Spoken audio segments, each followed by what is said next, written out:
Okay, well, today was a difficult day in a lot of ways, mostly because I had a lot of pain. Today was a high pain day. In fact, I'm going to grab my ice pack back.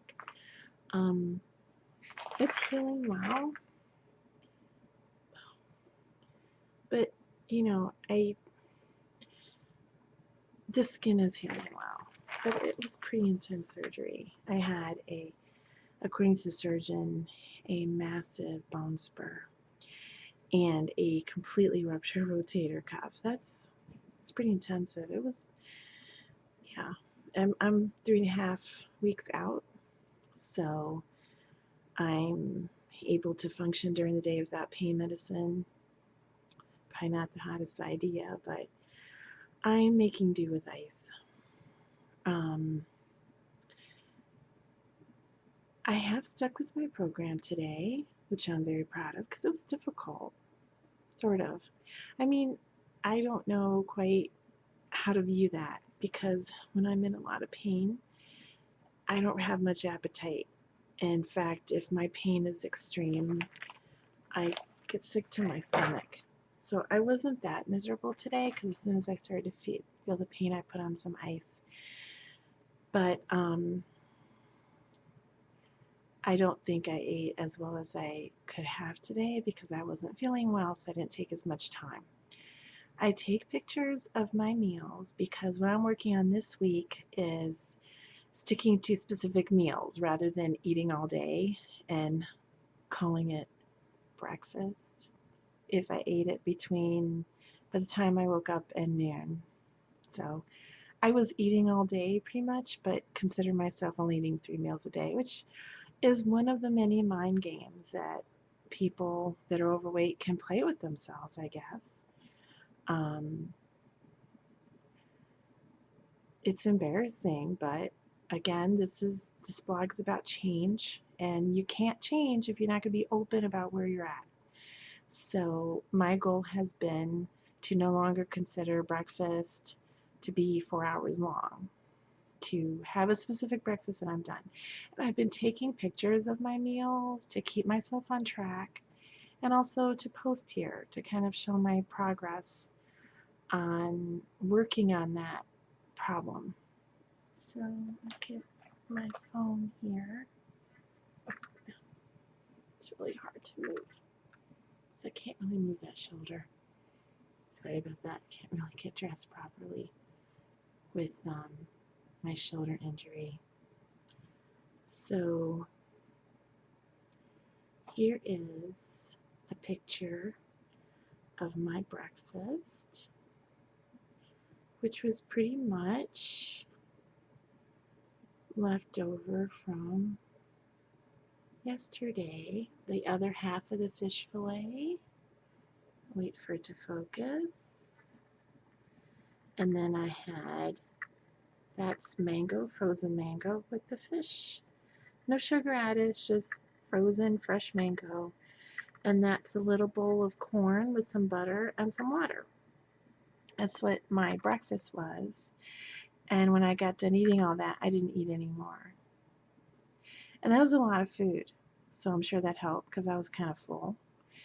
Um, and then for lunch, I had, it's kind of when I started to get a little bit off track because I had my chocolate,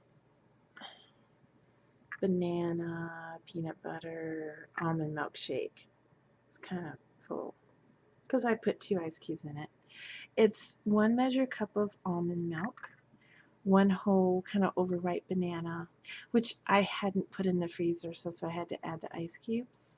So it increased the volume a little bit because I have those big, huge, giant square ice cubes. I love them. And 1 scoop of, well, it's about 2 tablespoons of cocoa powder, 2 tablespoons of ground almonds, almond butter. And I like the peanutty taste, but I ran out of peanut butter because I've been eating so much of it with my celery and things like that. So I actually had in my pantry some peanut flour. So I put in 2 tablespoons of the peanut flour to give the almond butter a kind of peanutty taste, and it actually worked. It was very good. Um, that's important to be able to do that, be flexible, I think. So I'm experimenting with a lot of different things. So I had that to start with because I was hungry. And then after that, I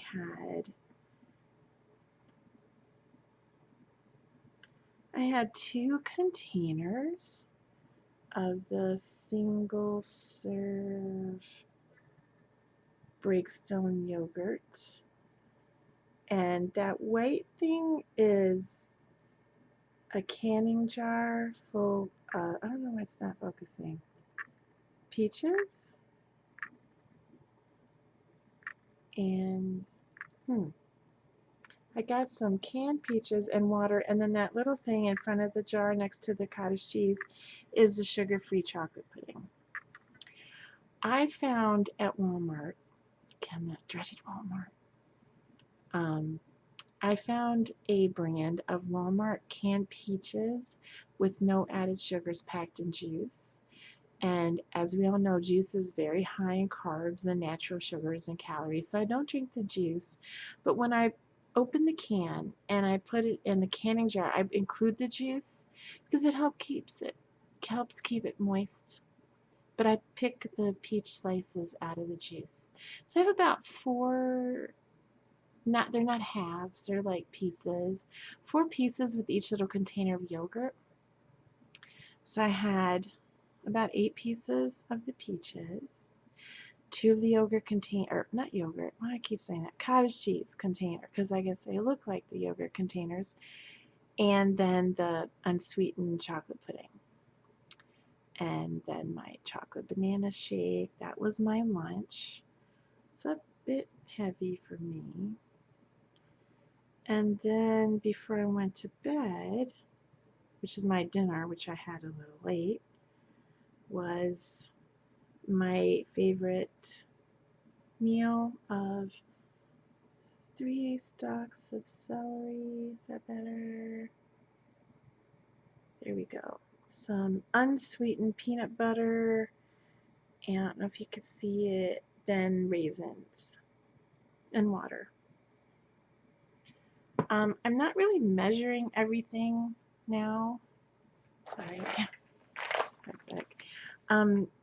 I want to get to the point that I do. That's one thing I'm going to work on, but I misplaced my scale, and I'm measured for quite some time. So I kind of eyeballing it. I have a little bit of an idea how much 2 tablespoons of peanut butter is when I don't measure it, like when I'm eating it with celery, and the same with the raisins. But I'm not really tightly measuring food right now, but just in general, kind of eyeballing normal measurements, suggested serving sizes, which I'm a big believer in. If I buy a box of cereal, if I ever found one without any added sugar or gluten, if it said a serving was 3/4 cup, I would measure 3/4 cup. And then if I wanted more, I'd have another serving. But I just don't just pour something in a bowl. I guess I'm odd in that way. I'm not a big eater as far as one sitting. As I said, I just eat all day. Everybody's different. Everyone gets overweight for different reasons, but one thing we all have in common is that we have lost that natural relationship with food that should be innate. Somewhere, somehow, there's a disconnect between our physical hunger and our emotional problems.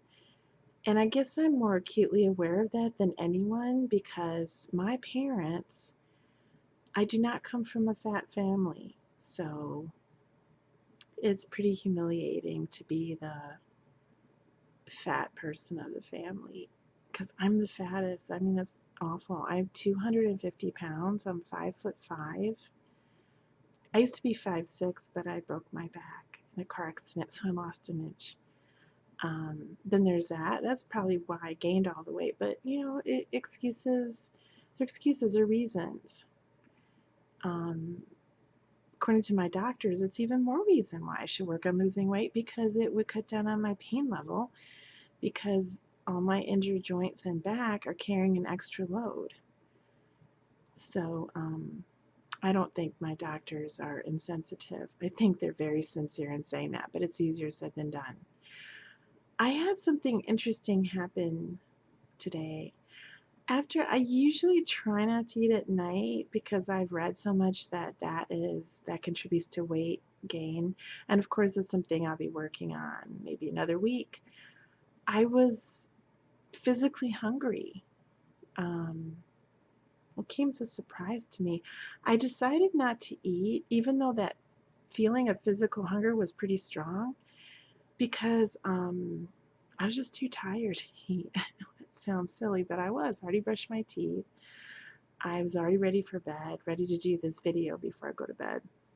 It just seemed like too much trouble to find something healthy to eat it and brush my teeth again. And I also don't sleep that well when I've eaten, so I decided not to, but I thought that was strange. I mean, where that physical hunger came from. I have another reason why I decided to do this video blog is because I have, a lot of issues with food, as most people who are 100 pounds overweight do. And I'm really struggling to deal with them. Um, it's difficult. I really believe at this point my first week's experiment was no sugar and no gluten. I really feel now that those foods are actually addictive because once I got through the first week, it's easier now.